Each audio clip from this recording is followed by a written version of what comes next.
Fiquem por aí para ver as modificações que eu fiz nesta menina. Zau!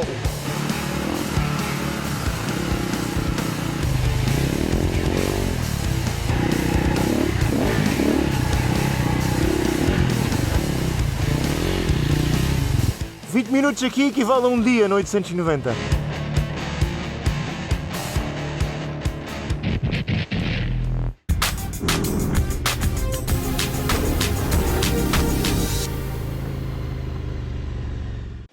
Olá a todos, sejam bem-vindos ao canal.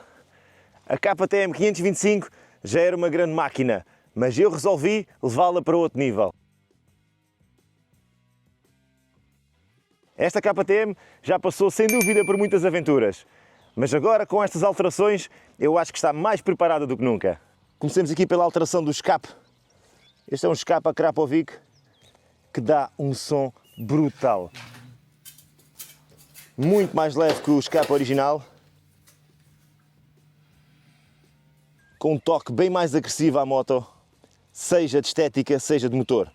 O acelerador ficou levezinho agora. Se já era bruto, ficou brutal. Passemos então para os pneus. Eu decidi manter-me fiel à marca e adquiri uns Rebel para a 525. É uns Rebel próprios para motos de enduro, não leva tubeless e tem um aspecto bastante agressivo, tal como os seus irmãos que eu tenho no 890. As medidas que eu tenho à frente é 90-100 para a roda 21, atrás decidi pôr um 140-80 para uma roda 18. E olhem bem este taco. É ou não é agressivo?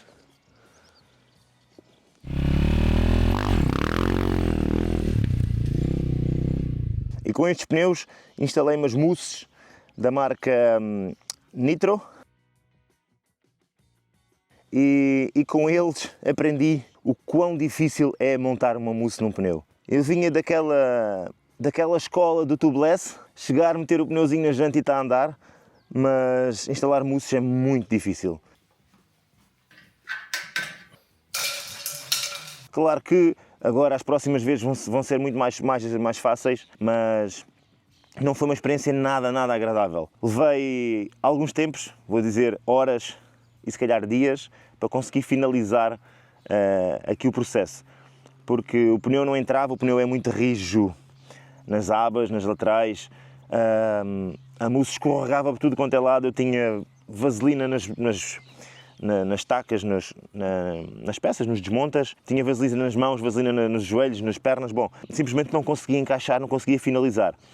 Depois andei a pesquisar e vi que o problema vinha também das minhas tacas, não eram próprias para colocar estes pneus de enduro, digamos assim.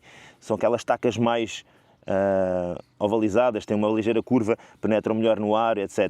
Tinha as outras tacas convencionais e não conseguia todas as vezes apanhar nem finalizar a entrada do pneu.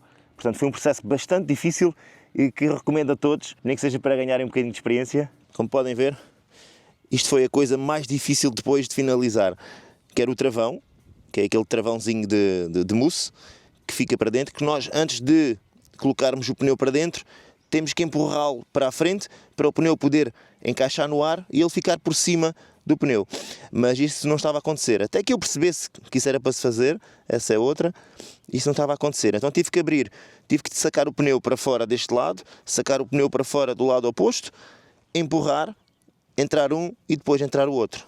Portanto, isto levou quase 2-3 dias e muitas horas até conseguir fazer. Outra das coisas que eu vi que também se faz muito é colocar uma válvulazinha para facilitar o pneu a colar depois.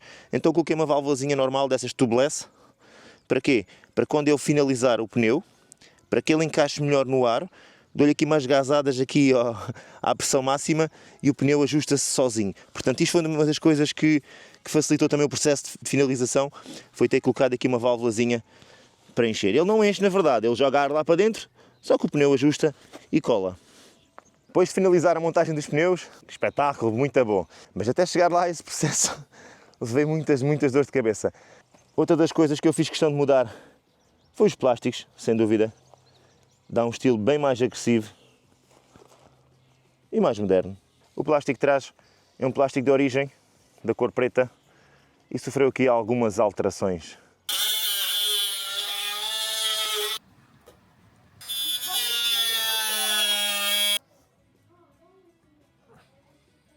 Eu sou o rapaz dos cortes, dos designs, e então achei que estava desatualizado aquele corte. Eu acho que ficou super agressivo, super moderno. Olha esta finalização aqui atrás, em bico, fazendo lembrar as atuais KTMs modernas. Outro dos plásticos que eu alterei foi os plásticos das proteções de mão.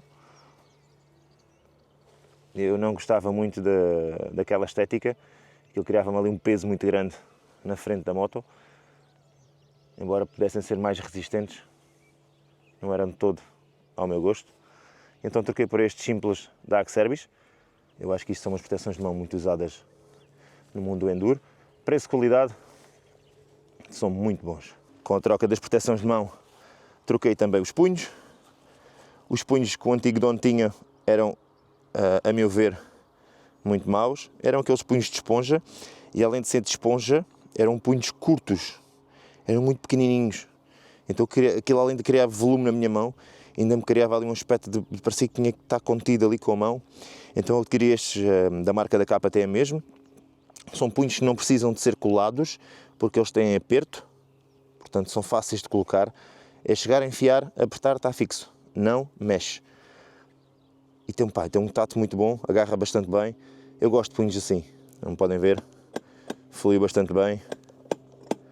Não se esqueçam é de dar uma ligeira folguinha aqui quando estão a montar os punhos, porque às vezes mesmo com uma própria porrada no chão, isto pode entrar ligeiramente para dentro e tocar ali no plásticozinho e prender o punho, tá bom? E vocês não querem todos ficar com uma moto acelerada se estiverem no chão. Uma das alterações que para mim foi das mais importantes, sem dúvida, e que ia fazer todo o sentido para mim, foi o guiador. O guiador da outra moto, que deve ser o guiador de origem, penso eu, é estranhamente pequeno, curto. Aquilo estava-me a dar uma impressão. Eu venho, se calhar, de guiadores um pouquinho mais largos, dado ao tipo de moto, e aquele guiador é estranhamente pequeno. Os punhos eram pequenos. Aquilo fazia-me toda uma confusão, parecia que andava ali todo contido, então resolvi adquirir um guiador mais larguinho. E este foi uma das opções que encontrei no mercado. Outra das coisas que também adquiri foi logo os amortecedores de guiador. Eu acho que faz todo o sentido, uma moto como estas que vibra até sei lá onde. E claro, uma moto de aventura sem um GPS não é uma moto de aventura, é só uma moto. Então resolvi montar aqui o apoio diretamente ao guiador, para poder colocar aqui o meu Thread 2. Agora sim, agora é uma moto de aventura. Existe outro tipo de acessórios que se pode comprar para se colocar aqui no guiador, para se aumentar aqui a torre de navegação. Em vez de ficar aqui o GPS, ficaria aqui. Mas já vos tinha dito em vídeos anteriores que gosto de manter a minha visibilidade limpa e não gosto muito de torres também. Então mantive aqui este cenário mais equilibrado para mim, com o GPS no guiador. Em grandes velocidades não vou poder estar constantemente a olhar para baixo e para cima, mas eu penso que este tipo de motos, com um GPS no guiador, dá bastante bem, até porque se calhar vamos acabar por andar mais sentados do que de pé. A mudança que vai-se notar mais esteticamente, sem dúvida, que é aqui o farol da frente. Demos um grande pulo para 2025. O outro farol era demasiado desatualizado, a meu ver. Passando aqui para a ergonomia da moto, alterei aqui o pedal de travão. O outro pedal estava, além de estar todo empenado, estava bastante maltratado. Já tinha parafusos junto com a da qualidade. Quase nem se notava o travão. E este tipo de acessórios, que dá um ligeiro acrescento no pedal de travão, são bons também para quem anda muito de pé. Consegue ter mais facilidade em tocar com o pé no travão. Travão não há de faltar. Outras alterações que fiz foi uma proteção de coletores. A proteção de coletores que eu queria era a original, que protege os coletores por aqui, mas já não encontrei à venda, então comprei esta da Cross Pro. Ela é uma proteção contínua, dá para moldar como vocês quiserem, mas eu achei que que para onde eu queria, que era para esta zona, não dava para entortar o suficiente e para não perder o produto, coloquei aqui. Uma das razões boas é que o patim já não volta a esbarrar lá com o coletor. E a outra coisa é, vocês também já não metem lá a mão, nem o joelho, nem a canela, porque está protegido. Então também achei que fazia sentido, acabou por ser útil na mesma. E para finalizar, as minhas alterações, que foram mais que muitas, acabei por adquirir uns autocolantezinhos, que era para não ficar plástico com plástico. Estes autocolantes traseiros foi de um kit que mandei vir do AliExpress.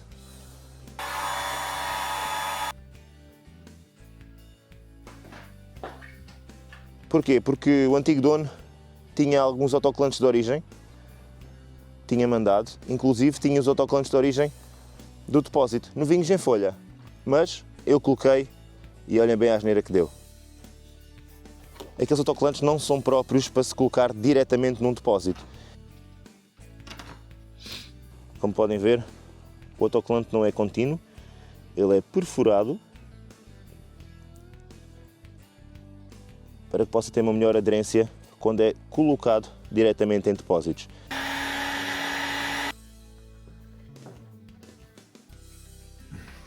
Mandei reproduzir este formato de design que é para ser igual ao de origem que eu tenho, ou que tinha. Estas alterações fizeram toda a diferença para mim. Agora sinto que tenho uma moto mais fácil de conduzir e, claro, ficou tudo ao meu gosto. Tu também gostas de off-road? Quais são as modificações que gostaste mais e quais é que não o farias? Deixa aí nos comentários perguntas, tudo aquilo que quiseres saber sobre a 525. Vêm mais vídeos, está na hora de voltar para casa. Bora!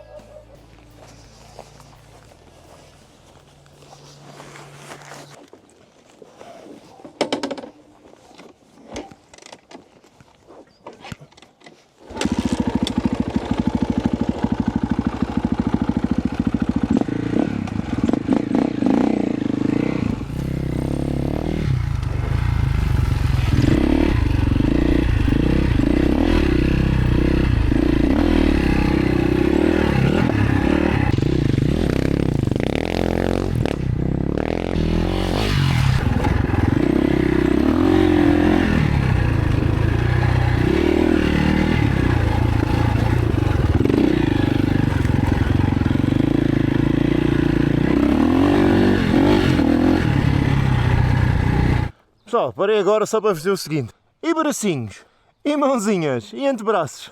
20 minutos aqui equivale a um dia no 890. Portanto, isto tem aqui muito treininho pela frente. Não é só chegar a pôr gasolina. Agora também é ganhar o kit de unhas. Ainda não há. Fiquem por aí, pessoal. Já agora não se esqueçam. Subscrevam o canal para mais conteúdos meio loucos como este. Bom, que grande pau que esta 525 é. Vou para casa. Tchau!